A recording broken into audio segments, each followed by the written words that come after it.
I didn't have no motivation to do it. Zero motivation to do anything.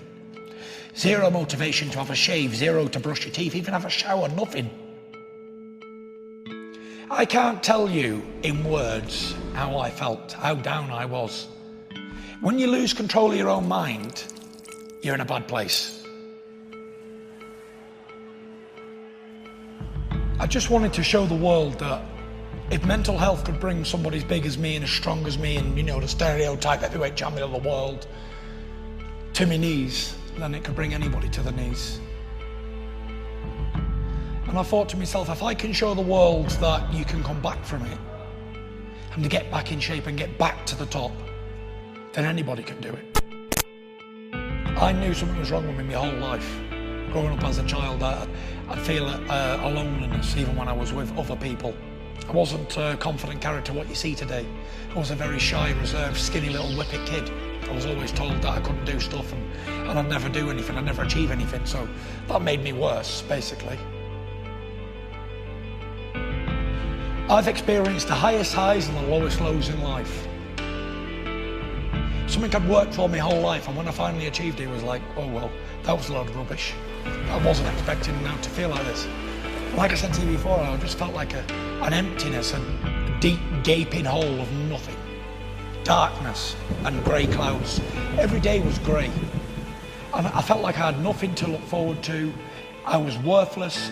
It was just a horrible, horrible feeling that people need to understand that many, many people are in the same boat. They don't have to be very successful sports athletes to feel like this. Anybody from day to day has the same feelings. What does it all mean? What does being a world champion really mean? But what I was trying to say was, what does it all really mean when I'm not well on the inside? I was in a position of power. I had glory, fame, achievements, money, a family, all earthly assets that one could want. But it meant nothing, so they couldn't understand why would this man feel like this. The repetitive thinking, the same stuff day in, day out, and it won't go away. And the more I'm trying to think, right, I want to be positive, negative, negative, negative, negative. And everyone I was around was getting negative too because I was putting it on them. This went on for 18 months, of me battling my own self every day, drinking, abusing my body, eating rubbish, taking drugs. Everything I stood for didn't matter anymore. I'd never ever experienced anything in my whole life, even though I'd had anxiety before. This was the king daddy of all anxiety attacks.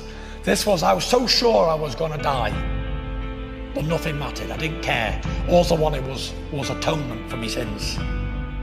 I can't tell you in words how I felt, how down I was. When you lose control of your own mind, you're in a bad place. And it's a silent killer. It's almost like carbon monoxide's poison. You can't smell it, you can't taste it, you can't feel it, but you die. The way I explain mental health is you bottle up and bottle up and bottle up and then it just explodes. You can't bottle anymore. And that's when you're having your bad times. And I was drinking every day, something I'd never done in my life, to try and wash me sorrows away. But it come to a stage where, well, that's one way of doing it, but I'm going heavier and heavier. I was gaining 380, 390, 400 pounds, and I was very unhealthy. I didn't fit in anything I owned anymore. It wasn't me anymore. I had two bodies. Turning point was, I went out Halloween dressed as a skeleton in a fancy dress party. I went out about 9 o'clock and I expected to stay out all night and get smashed. I had one drink. I looked around me and I thought, what am I doing? I'm back normal again now, yeah? I'm back like thinking straight. Still drinking, but I'm thinking sensible again. And I called out to my wife, I said, Paris here. She said, what? I said, tomorrow. I said, I start to turn my life around. I said, I promise you. I said, I'm gonna do it. I'm definitely gonna do it. From that day, I got my tracksuit on in the morning and I was going to run 2 miles. I got about 200 yards and stopped. And I thought, right, I can't run. I've run all my life, I've always been a very good runner. And I got 200 yards and I was totally gone. I could feel my belly moving on it. It wasn't like a fat like jelly, it was like solid brick. It was a horrible feeling. I thought, okay, I'm going to walk the rest, and I walked. And every day I'd go out on the canal and I'd do a little run in my sweatsuit. And every day I'd get a little bit further until I was doing 4 or 5 miles again. And then I come back and I worked my way back, and we worked repetitively, day in, day out, day in, day out. And at that time I was still sleeping with the light on. I couldn't sleep in the dark. You need to stimulate the mind.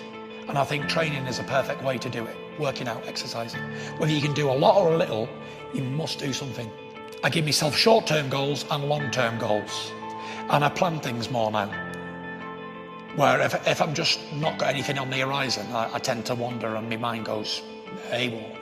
But when I've got something on planned and I've got things going and I want to do this, this and this, even if it doesn't have to be big things. It can be small, tiny goals that mean something to you as a person, as an individual. I'm very, very sure that working out and having a routine in your life is the answer for mental health problems.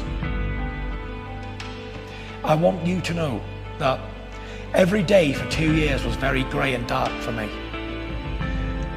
But it will come back great again. You will have sunshine days again, rose-coloured days warmed by the sun.